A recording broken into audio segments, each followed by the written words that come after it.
अल्हम्दुलिल्लाहि रब्बिल आलमीन वस्सलातु वस्सलामु अला सय्यिदिल मुरसलीन अम्मा बअद फ़अऊज़ु बिल्लाहि मिनश शैतानिर रजीम बिस्मिल्लाहिर रहमानिर रहीम अस्सलातु वस्सलामु अलैका या रसूलल्लाह व अला आलिका व स्वहाबिका या हबीबल्लाह अस्सलातु वस्सलामु अलैका या नबी अल्लाह व अला आलिका व स्वहाबिका या नूर अल्लाह। প্রিয় মদিনী চ্যানেলের দর্শকবৃন্দ, আপনারা দেখছেন অনুষ্ঠান মাটির মেহমান।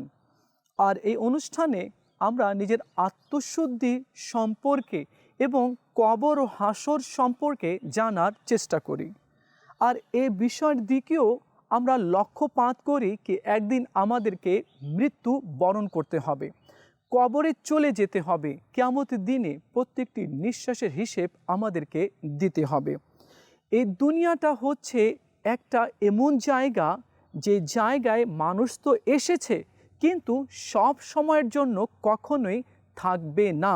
আল্লাহ তাআলা আমাদেরকে এখানে পাঠিয়েছে তার ইবাদত করার জন্য, বন্দগি করার জন্য, আর নিজের কবরকে আলোকিত করার জন্য, হাসরের জন্য প্রস্তুতি নেওয়ার জন্য, নাকি আমাদেরকে দুনিয়াকে সাজানোর জন্য, দুনিয়ার পিছনে ছুটার জন্য। এই সমস্ত কাজের জন্য আল্লাহ তাআলা আপনাকে আমাকে এই দুনিয়াতে প্রেরণ করেনি। কেননা এই দুনিয়াতে আমরা যা বপন করব আখিরাতে সেটাই আমরা কাটব। অর্থাৎ আমরা যদি এই দুনিয়াতে থেকে ভালো কিছু করি, নামাজ পড়ি, রোজা রাখি, হজ করি, জাকাত দিই, মানুষের সাথে ভালো ব্যবহার করি, কোরআন ও হাদিস অনুযায়ী নিজের জীবনকে সাজাই, তবে আখিরাতে আমরা ভালো ফসল কাটতে পারবো। আর এই দুনিয়াতে যদি আমরা নেক আমল বাদ দিয়ে যদি নাফরমানি করি, নামাজকে যদি আমরা ছেড়ে দিই, আল্লাহ পাকের যদি নাফরমানি করি, নামাজকে যদি ছেড়ে দিয়ে আমরা যদি অশ্লীল কাজের মধ্যে যদি আমরা লিপ্ত হয়ে যাই, আল্লাহ পাক যা আপনার আমার জন্য নির্দেশ দিয়েছে সেটাকে যদি আমরা অমান্য করি, আর আল্লাহকে অসন্তুষ্ট করে যদি আমরা এই দুনিয়া ছেড়ে চলে যাই, তাহলে আখিরাতে আমরা ভালো ফসল কখনই আমরা পাবো না। আজকে এই বিষয়ে আমরা জানার চেষ্টা করব। চলুন আগে আমরা দরুদ শরীফের একটি ফজিলত জেনে নিই। আমাদের নবী সাল্লাল্লাহু তাআলা আলাইহি ওয়া আলিহি ওয়াসাল্লাম ইরশাদ করেছেন, যে ব্যক্তি আমার উপরে একবার দরুদ পড়বে, আল্লাহ তাআলা তার উপরে 10টি রহমত অবতীর্ণ করবেন, তার 10টি গুনাহকে আল্লাহ ক্ষমা করে দেবেন এবং জান্নাতে 10টি মর্যাদা আল্লাহ তাআলা তার বৃদ্ধি করে দেবেন। আসলে আমরা সবাই নিয়ত করে নিই, এখন থেকে আমরা আমাদের নবীর উপরে অধিক হারে দরুদ পাঠ করব ইনশাআল্লাহ আজ্জা ওয়া জাল। সাল্লু আলাল হাবিব সাল্লাল্লাহু তাআলা আলা মুহাম্মদ সাল্লাল্লাহু আলাইহি ওয়াসাল্লাম। প্রিয় মদনী চ্যানেলের দর্শকবৃন্দ, হযরতে বারা ইবনে আজিব রাদিয়াল্লাহু তাআলা আনহু সাহাবী রাসূল আছেন। তিনি এমন একটি রিওয়ায়াত বর্ণনা করেছেন যা শুনলে মানুষের রূহ কেঁপে ওঠে। বাস্তবিকই তিনি যা বলেছেন সেটাই সত্য রয়েছে।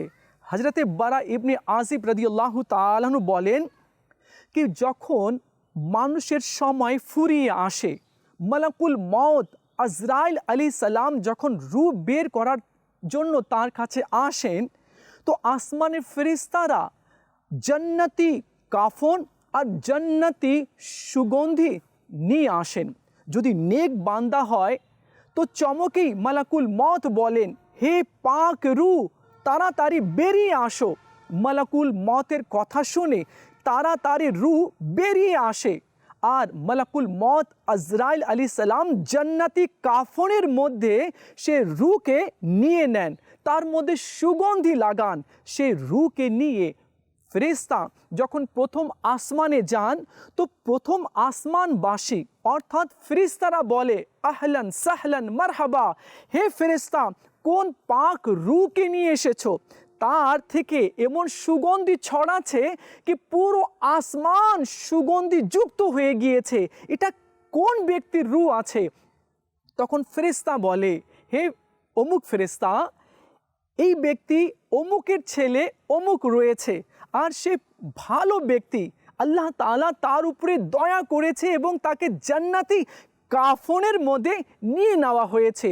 এরপরে আসমানের যত ফেরেশতা, সকল ফেরেশতা মিলে সে রূহকে দ্বিতীয় আসমানের দিকে নিয়ে যায় আর বলা হয় দরজা খোলো। যখন দ্বিতীয় আসমানের দরজা খোলা হয় তো ফেরেশতা বলে, কোন রূহকে নিয়ে এসেছো, যার থেকে সুগন্ধি ছড়াচ্ছে? তখন ফেরেশতা বলে, এটা হচ্ছে পাক রূহ। এরপরে দ্বিতীয় আসমানে যত ফেরেশতা, সকল ফেরেশতা সেই রূহকে আহলান সাহলান মারহাবা বলে কি মোবারকবাদ মোবারকবাদ, আল্লাহ পাকের দয়ার দিকে অগ্রসর হও, আল্লাহ পাকের দয়ার দিকে অগ্রসর হও। এইভাবে দ্বিতীয় ফেরেশতারা ওই পাক রূহকে ওয়েলকাম করে, স্বাগতম জানায়। এইভাবে 7 আসমান পর্যন্ত যায়। আল্লাহ তাআলা ইরশাদ করেন, হে ফেরেশতা, এই রূহকে ইল্লিয়িন এর দিকে নিয়ে যাও আর তার ব্যাপারে ভালো কিছু লিখে দিয়ে আসো, তার সম্মান, তার মর্তবা সব লিখে দিয়ে আসো। আর এর রূহকে পুনরায় তার দেহের মধ্যে মাটিতে দিয়ে দাও, কেননা আমি মানুষকে মাটি দিয়ে সৃষ্টি করেছি, মাটির মধ্যে পুনরায় তাকে দিয়ে দিব। আর কিয়ামতের দিনে আমি আল্লাহ ওই ব্যক্তিকে আবার মাটি থেকেই উত্তোলন করব। প্রিয় মদিনী চ্যানেলের দর্শকবৃন্দ, ফেরেশতা সে রূহকে আবার কবরের দিকে নিয়ে আসবে, তার দেহে সে রূহকে দিয়ে দিবে। এরপর মুনকার নাকির 2 ফেরেশতা আসবে। আল্লাহু আকবার। যদি নেককার হয় তো সুন্দর আকৃতি নিয়ে ফেরেশতা আসবে, আর যদি বদকার হয় তো খারাপ আকৃতি নিয়ে, কেননা এই মুর্দা, এই ব্যক্তি তো ভালো ছিল। মুনকার নাকির সুন্দর দেহ নিয়ে, সুন্দর চেহারা নিয়ে তার কবরে উপস্থিত হবে আর বলবে, বলো মান রব্বুকা, তোমার রবকে, মা দীনুকা, তোমার দিন কি, আর ইনার ব্যাপারে তুমি দুনিয়াতে কি বলতে। ফেরেশতার কথা শুনে সেই পাক রূহ, সেই নেককার ব্যক্তি বলবে, আপনি জিজ্ঞেস করছেন আমার রবকে? আমার রব হচ্ছে আল্লাহ, আমি তার হুকুম পালন করেছি, তাকে এক জেনেছি, তারই ইবাদত করেছি, তারে হুকুম আমি পালন করেছি। ফেরেশতা জিজ্ঞেস করবে, মা দীনুকা, তোমার দিন কি? তখন সে মুর্দা বলবে, নেককার যে দুনিয়াতে আল্লাহ পাকের ইবাদত করেছিল, বান্দাগি করেছিল, সে বলবে আমার দিন হচ্ছে ইসলাম, আমি এই ইসলামের মধ্যেই ছিলাম আর ইসলামের হুকুম আহকামকে পালন করেছিলাম। এরপরে ফেরেশতা জিজ্ঞেস করবে কি এই নুরানি চেহারাওয়ালার ব্যাপারে তুমি দুনিয়াতে কি বলতে? তখন সেই পাক রূহ নেককার ব্যক্তি বলবে যে মারা গিয়েছে, সে বলবে ইনি তো হচ্ছেন আমাদের নবী হযরত মুহাম্মদ মুস্তাফা সাল্লাল্লাহু আলাইহি ওয়াসাল্লাম, ইনার সুন্নতের উপরেই তো আমি নিজের জীবনকে অতিবাহিত করেছি। ফেরেশতা বলবে, মোবারকবাদ জানাচ্ছি তোমাকে, তুমি সঠিক উত্তর দিয়েছো। অদৃশ্য থেকে আওয়াজ আসবে, হে ফেরেশতারা, এই মুর্দার জন্য তোমরা জান্নাতি বিছানা বিছিয়ে দাও। সঙ্গে সঙ্গে তার জন্য জান্নাতি বিছানা বিছিয়ে দেওয়া হবে। এরপর বলা হবে কি জান্নাতি জানালা তার জন্য খুলে দাও, জান্নাতি জানালা তার জন্য খুলে দেওয়া হবে। সেখান থেকে মনোরম খুশবু, সুগন্ধি আসবে, বাতাস আসবে, সে বিভোর হয়ে যাবে। এমন সময় তার কবরে এক নুরানি চেহারাওয়ালা বুজুর্গ আত্মপ্রকাশ করবে। সে মুর্দা দিকে জিজ্ঞেস করবে, আমার কবরে তুমি কোত্থেকে আসলে, তুমি কে, তোমার পরিচয় দাও। তখন সে নুরানি চেহারাওয়ালা বুজুর্গ মুচকি হাসি হেসে বলবে, তুমি আমাকে চিনতে পারলে না? আমি তো তোমার নেক আমল, তুমি যা দুনিয়াতে নেক আমল করেছিলে, আল্লাহ তাআলা আমাকে একটি রূপ দিয়ে তোমাকে সান্ত্বনা জানানোর জন্য আমাকে প্রেরণ করে দিয়েছে। শোনো বন্ধু, তোমার আসল আত্মীয়রা মাটির উপরে রয়ে গেছে, আমি তোমার নেক আমল, আমি তোমার সাথে কিয়ামতের সকাল পর্যন্ত থাকব। এরপরে ওই নেক আমল তাকে জান্নাতের কথা বলবে, তাকে ভালো ভালো কথা বলবে, তাকে সান্ত্বনা দিবে। তখন সেই মুর্দা যে মারা গিয়েছে সে বলবে, মওলা তাড়াতাড়ি কিয়ামত কায়েম করে দাও, যাতে করে আমি নিজের আসল ঠিকানার দিকে তাড়াতাড়ি চলে যেতে পারি। সুবহানাল্লাহ। প্রিয় মদিনী চ্যানেলের দর্শকবৃন্দ, এটা হচ্ছে নেক রুয়ের আলোচনা, নেক রুয়ের কথা, যে দুনিয়াতে থেকে আল্লাহকে সন্তুষ্ট করেছে, আল্লাহর হুকুম আহকামকে পালন করেছে, তার ব্যাপারে কবরে এই পুরস্কার সে দেখতে পাবে।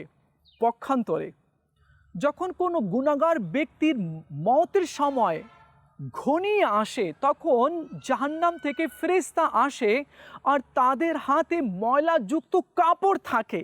মালাকুল মত আজরাইল আলাইহিস সালাম বলেন, হে খবিস রূহ, দেহ থেকে বাইরে বের হ। তো সে রূহ বের হতে চায় না। মালাকুল মত আলাইহিস সালাম খুবই কষ্ট দিয়ে তার রূহকে বের করে। আল্লাহু আকবার। এক বুজুর্গ বলেছেন, জমিন আর আসমান এর মাঝখানে যদি কোনো ব্যক্তি থাকে, আসমান জমিন যদি মিলে যায়, আসমানের ভার তার উপরে যদি পড়ে, কত কষ্ট হবে। তার চেয়ে বেশি কষ্ট মওতের কষ্ট। এক বুজুর্গ বলেছেন, বিশাল পাহাড় যদি কোনো জীবিত মানুষের উপরে চাপিয়ে দেওয়া হয়, কত কষ্ট হবে। তার চেয়ে বেশি কষ্ট মৃত্যুর কষ্ট। মালাকুল মত সেই পাপের রূহ খুব ভয়ঙ্করভাবে অঙ্গ প্রত্যঙ্গ, হাড়, শিরা, অপশিরা, রগ থেকে টেনে হেঁচড়ে বের করবে। এরপরে সেই ময়লা আবর্জনা যুক্ত কাপড়ের মধ্যে সে রূহকে ফেরেশতা রেখে দিবে। এরপর যখন প্রথম আসমানের দিকে অগ্রসর হবে, তখন আসমানবাসীরা, ফেরেশতারা বলবে, হে ফেরেশতা, এ কোন খবিস এর রূহ নিয়ে এসেছো, যার কারণে আসমান দুর্গন্ধ যুক্ত হয়ে যাচ্ছে, দূর করো এই আসমান থেকে এই অপবিত্র রূহকে। তখন আল্লাহ তাআলা ইরশাদ করবেন, হে ফেরেশতারা, এর ব্যাপারে সিজ্জিন এর মধ্যে লিখে দাও, তার আযাবের ব্যাপারে, তার কষ্টের ব্যাপারে, তার শাস্তির ব্যাপারে লিখে দাও, আর এই পাপীর রূহকে পুনরায় কবরের মধ্যে দিয়ে আসো। তখন ওই পাপীর রূহকে তার কবরে দিয়ে দেওয়া হবে। এরপর মুনকার নাকির দুই ফেরেশতা ভয়ঙ্কর আকৃতি নিয়ে আসবে। মদিনী চ্যানেলের দর্শকবৃন্দ, বর্ণিত হয়েছে কি যখন মুনকার নাকির কোনো গুনাহগার এর কবরে আসে প্রশ্ন করার জন্য, তো তার চুলগুলো মাথা থেকে নিয়ে পা পর্যন্ত হয়, তার চোখগুলো বড় বড় ডেগের মতো হয়, আর তার হাতের লোমগুলো খাড়া কাঁটার মতো হয়। ভীষণ বিকট আওয়াজে তার কবরে পৌঁছে আর বলে, হে খবিস রূহ, বলো মান রব্বুকা, তোমার রবকে। তখন সে বলে, হায় হাতা লাদরি লাদরি, আমি জানি না আমার রবকে। কেননা দুনিয়াতে তো রবকে স্মরণ করেনি, কেননা দুনিয়াতে তো রবের হুকুম পালন করেনি, কেননা দুনিয়াতে তো সে রবের দিকে সিজদা করেনি, কেননা সে দুনিয়াতে রবের নির্দেশ অনুযায়ী চলেনি। এই জন্য সে গুনাহগার রূহ বলবে, হায় হাতা লাদরি লাদরি, আমি জানি না আমার রবকে।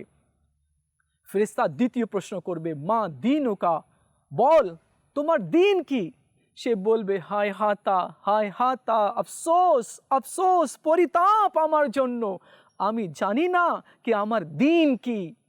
শেষ প্রশ্ন করবে, কি এই নুরানি চেহারাওয়ালার ব্যাপারে তুমি দুনিয়াতে কি বলতে। তখন সে গুনাহগার রূহ বলবে, হায় হাতা, আমি জানি না ইনি কে।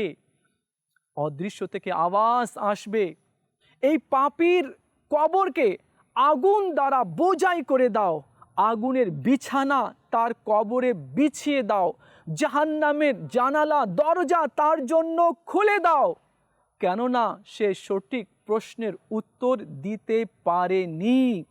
এমন সময় তার কবরের মধ্যে এক ভয়ঙ্কর আকৃতি নিয়ে কেউ প্রকাশ পাবে, কেউ চলে আসবে। তখন মুর্দা বলবে, তুমি আবার কে, আর এত ভয়ঙ্কর তোমার চেহারা, কালো কুৎসিত, তুমি কে। তখন সে বলবে, তুমি আমাকে চিনতে পারলে না? আরে আমি তো হচ্ছি তোমার বদ আমল। নিজের হায়াতে তুমি যা যা কাজ করেছো, নাফরমানি করেছো, গুনাহ করেছো, তাস খেলেছো, জুয়া খেলেছো, মদ পান করেছো, সুদ খেয়েছো, হারাম খেয়েছো, খারাপ কাজ করেছো, আল্লাহ পাকের হুকুমকে অমান্য করেছো, মানুষের মনে কষ্ট দিয়েছো, অত্যাচার করেছো, জুলুম করেছো, পাপ করেছো। আমি সেই বদ আমল, আর আমি কিয়ামত পর্যন্ত তোমার সাথেই থাকবো, আর তোমাকে জাহান্নামে তোমার আযাবের ব্যাপারে আমি বলতেই থাকবো। তখন মুর্দা বলবে, আল্লাহ আল্লাহ, যাতে কিয়ামত কায়েম না হয়, মওলা যাতে কিয়ামত কায়েম না হয়। এইভাবে করে বদকার মুর্দা বারবার বারবার এইভাবেই বলতেই থাকবে। প্রিয় মদিনী চ্যানেলের দর্শকবৃন্দ, দেখুন আমরা মুসলমান, আর আখিরাতের দিনের উপরে আমাদের ঈমান রয়েছে, যেটা চিরন্ত সত্য, মত। আমরা এই সত্যকে স্বীকার করি, কিন্তু এই মতের প্রস্তুতি আমরা নিই না। দেখুন, কবরে মানুষ একদিন না একদিন যাবেই, আর তাকে তার কৃত কর্মের ফল নিশ্চয়ই নিশ্চয়ই ভোগ করতেই হবে। আল্লাহ তাআলা আমাদেরকে বুঝার তৌফিক দান করুক। এখনও আমাদের দেহে রূহ বাকি আছে, জানি না কতদিন আর আমরা জীবিত থাকব, কত মুহূর্ত, কত সময়, কত দিন, কত মাস, কত সপ্তাহ, কত বছর আমাদের বাকি আছে, কারো জানা নেই। যতটুকু সময় বাকি আছে, আসুন এই সময় আমরা আল্লাহকে সন্তুষ্ট করে নিই, তওবা করি, নামাজ পড়ি, গুনাহ থেকে আমরা দূরে সরে যাই, আল্লাহ পাকের হুকুম আমরা পালন করি। দেখুন, আল্লাহ পাকের কেউ হুকুম পালন করুক অথবা না করুক, দিনের পথে থাকুক বা না থাকুক, তাকে তো মরতেই হবে, তাকে কবরে যেতেই হবে, কিয়ামতের ময়দানে আসতেই হবে, মিজানের পাল্লা আমল ওজন হবেই হবে, আর কি পুলসরাত তাকে পার হতেই হবে। মদিনী চ্যানেলের দর্শকবৃন্দ, আমরা হয়তো অনেকেই যমুনা ব্রিজ পার করেছি ঢাকা থেকে উত্তরবঙ্গে আসতে গেলে, অথবা উত্তরবঙ্গ থেকে ঢাকার দিকে যেতে হলে আমরা পার হয়েছি যমুনা ব্রিজ। এটা কোথায় আছে? এটা পানির উপরে রয়েছে। কত সময়কার রাস্তা? কয়েক মিনিটের রাস্তা রয়েছে। তো বোঝা গেল পানির উপরে ব্রিজ আছে, বিশাল বড় রয়েছে, ট্রেনও যাচ্ছে, বাসও যাচ্ছে, পিকআপও যাচ্ছে, কারও যাচ্ছে, মোটরসাইকেলও যাচ্ছে, সব কিছু যাচ্ছে, অনায়াসে আসা যাওয়া করতে পারছে। এটা কোথায় বানানো হয়েছে? পানির উপরে। কিন্তু পুলসরাত কোথায় বানানো হয়েছে? পুলসরাত তৈরি করা হয়েছে জাহান্নামের পিঠের উপরে। জাহান্নামের উপরে পুলসরাত তৈরি করা হয়েছে। আর সেটা কয়েক মিনিটের রাস্তা নয়, কয়েক ঘন্টার রাস্তা নয়, কয়েক সপ্তাহ নয়, কয়েক মাসের নয়, কয়েক বছরের নয়, বরং শুনলে আশ্চর্য হবেন, পুলসরাত হচ্ছে 15,000 বছরকার রাস্তা।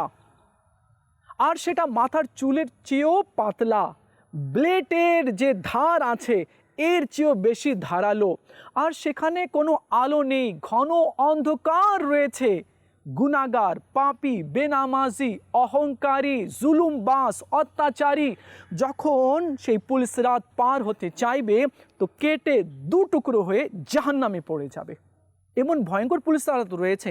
আর এই পুলসরাত সবাইকে পার হতে হবে, সবাইকে এই পুলসরাত ক্রস করে জান্নাতে যেতে হবে।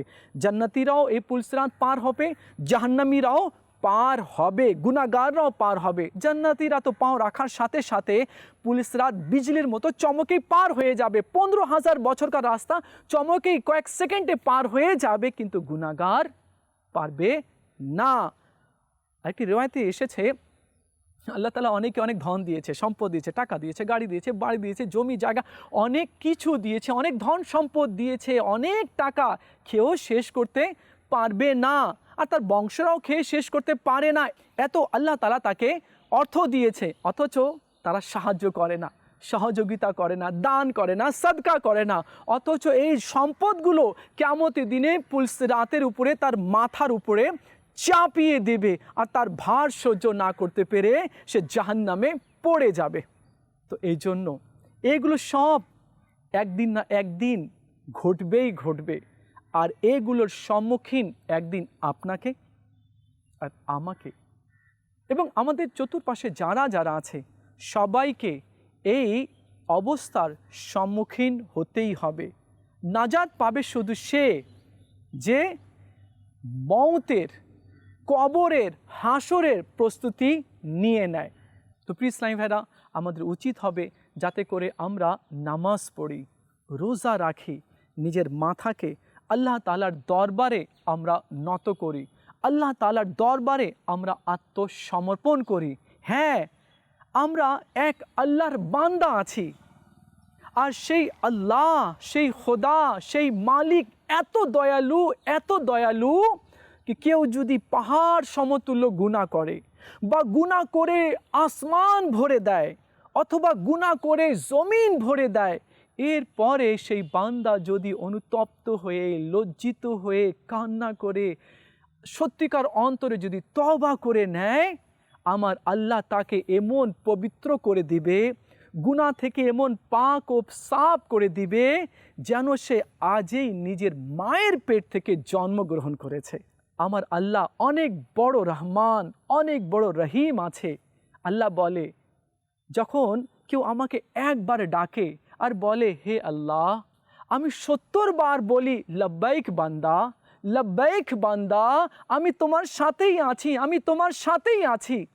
যে আল্লাহ আমার সাথে আছে, যে আল্লাহ আমাদের গুনাহগুলোকে লুকিয়ে রেখেছে, যে আল্লাহ আমাদের পাপগুলোকে মানুষের সামনে প্রকাশ করেনি, আমাদেরকে মানুষের সামনে লজ্জিত করেনি, সেই আল্লাহকে আমরা ভুলে বসেছি।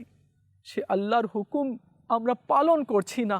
আমাদের পাপের ব্যাপারে আমার মা যদি জানতো তো মা ছেলে বলে কখনো পরিচয় দিত না। আমাদের পাপের ব্যাপারে, গুনাহের ব্যাপারে যদি বাবা জানতো তো বাবা কখনো ছেলে বলে সমাজে পরিচয় দিত না।